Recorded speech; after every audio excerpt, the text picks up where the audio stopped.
Hello friend, हमारी आज की कहानी है दुल्हन का चेहरा देखकर ससुराल वालों को लगा सदमा। सुषमा जी सुबह से बहू के गृह प्रवेश की तैयारियों में लगी हुई थी। दूल्हा दुल्हन आने पर चिल्लाकर अपनी बेटी से बोली, अरे सरोज, दूल्हा दुल्हन आ गए हैं, जल्दी से आरती का थाली और चावलों से भरा कलश भी लाना साथ में। जैसे ही वह नई दुल्हन को गृह प्रवेश कराने के लिए बेटे और बहू के पास गई तो पूजा का थाल उनके हाथ से छूट गया और वह चिल्लाकर बोली, अरे ये देखो, हमारे साथ तो बहुत बड़ा धोखा हुआ है। मेरे बेटे की तो किस्मत फूट गई, या किसको गले बांध दिया मेरे बेटे के। क्या हुआ? दुल्हन के ससुर सोमनाथ जी हड़बड़ाकर बोले, यहाँ आओ और खुद देख लो। सुषमा जी का रोना शुरू। सोमनाथ जी सब गृह प्रवेश के इंतजार में द्वार पर खड़ी अपनी नई नवेली बहू प्रीति और बेटे प्रेम के पास पहुँचे तो सुषमा जी ने बहू का घूंघट उठा दिया। घूंघट हटते ही सभी के होश उड़ गए। ये क्या?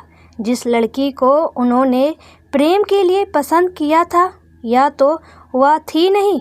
गुस्से से भरे सोमनाथ जी ने तुरंत बहू के मैके फ़ोन लगा दिया। उधर फ़ोन पर समधी जी का नंबर देख अनिष्ट की आशंका से घिरे रमेश जी समझ चुके थे कि सच्चाई सबके सामने आ गई है। हिचकिचाते हुए हेलो बोले। तभी सोमनाथ जी जोर से बोले, बहुत गलत किया आपने, इतना बड़ा धोखा किया हमारे साथ। अपनी बड़ी बेटी का रिश्ता करके छोटी बेटी की शादी करा दी आपने। यहाँ आइए और ले जाइए अपनी बेटी को। रमेश जी यथावत खड़े के खड़े रह गए। पास ही खड़ी उनकी पत्नी मधु का भी इन्हीं बातों के डर की वजह से गला सूखा जा रहा था। फिर भी रमेश जी को धीरज बंधाते हुए बोली, चलिए छोटी बेटी के ससुराल चलते हैं। नाक तो कटवा ही चुकी है हमारी लाडली बड़ी बेटी, अब जो भी होगा सो देखा जाएगा। दोनों घबराए से प्रीति के ससुराल पहुँचे। वहाँ सभी नाक भौएं सिकोड़े बैठे थे, सिवाय प्रेम के, जिसके चेहरे पर कोई गुस्सा नजर नहीं आ रहा था। दोनों को देखते ही सुषमा जी का गुस्सा फूट पड़ा। वो बोली, वाह, देखते तो बहुत सीधे हैं आप लोग, और अंदर से इतनी चालाकी भरी पड़ी है। अपनी गोरी चिट्ठी लड़की दिखाकर इस काली कलूटी को गले बांध दिया मेरे बेटे के। हम इस धोखे की शादी को नहीं मानते। ले जाइए अपनी बेटी को, हम दूसरी शादी कर लेंगे अपने बेटे की। सर झुकाए रमेश जी और मधु सब कुछ सुन रहे थे। क्या बोलते? इन मौके पर उनकी ही सगी बेटी धोखा दे गई तो कैसे नजरें मिलाते। वहीं प्रीति की आंखों से अपने अपमान के जलते झरझर आंसू बह रहे थे।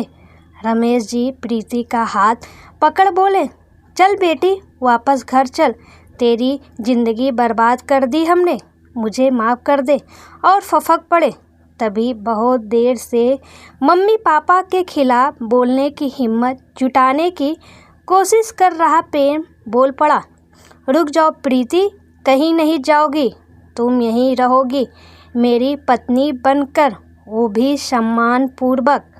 प्रेम अपने माता पिता से बोला, कोई गलती नहीं है इन लोगों की, आपको दूसरे की बेटियों में खोट नज़र आती है, मगर आपको अपने बच्चे कौन से संपूर्ण हैं। सरोज दीदी जो कि बस 8वीं पास थी, उनकी 12वीं की झूठी मार्कशीट दिखाकर और पैसों के बलबूते आपने बड़े घर में उनकी शादी कर दी।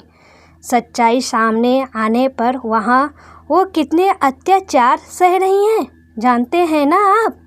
रही मेरी बात, मेरे इतने मोटे शरीर और कम सैलरी की वजह से कितनी लड़कियों ने मुझे रिजेक्ट किया। वो तो इन सीधे साधे लोगों को आपने ना जाने कैसी झूठी बातों में फंसाकर इनकी बेटी से रिश्ता तय कर दिया। मैंने तब भी आपको रोका था, झूठ की बुनियाद पर रिश्ता जोड़ने से, पर आप दोनों ने मुझे चुप करा दिया। उल्टा इन लोगों के साथ धोखा करने की कोशिश तो आपने की है।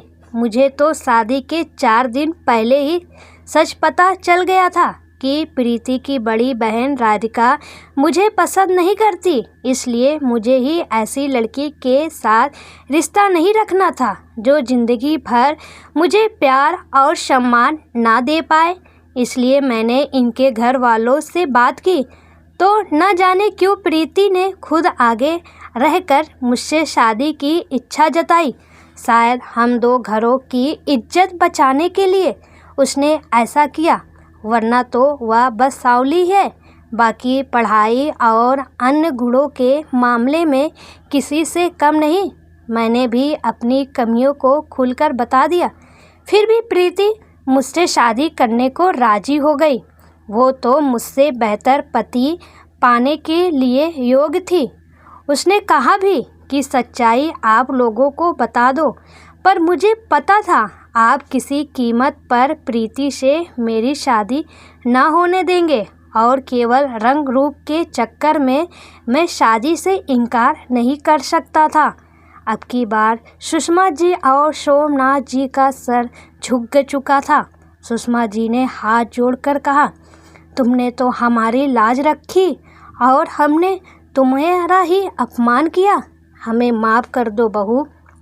प्रीति बोली, मुझे तो सिर्फ आशीर्वाद और प्यार चाहिए आप लोगों से, देंगे ना? प्रीति की बातें सुन सुषमा जी ने उसे गले लगा लिया। इधर रमेश जी और मधु जी की आंखों से खुशी के आंसू बह निकले। तो दोस्तों, हमें कभी यह नहीं भूलना चाहिए कि आप लड़के वाले हैं तो आपको लड़की की या उसके परिवार का अपमान करने की पूरी आज़ादी मिल जाएगी, विशेष तौर पर जब आप खुद एक बेटी के माता पिता हों।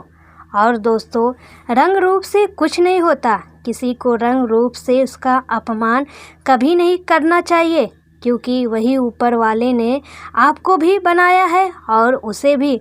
अगर उसकी अपमान करने तो समझ लीजिए आप ऊपर वाले की भी अपमान कर रहे हैं।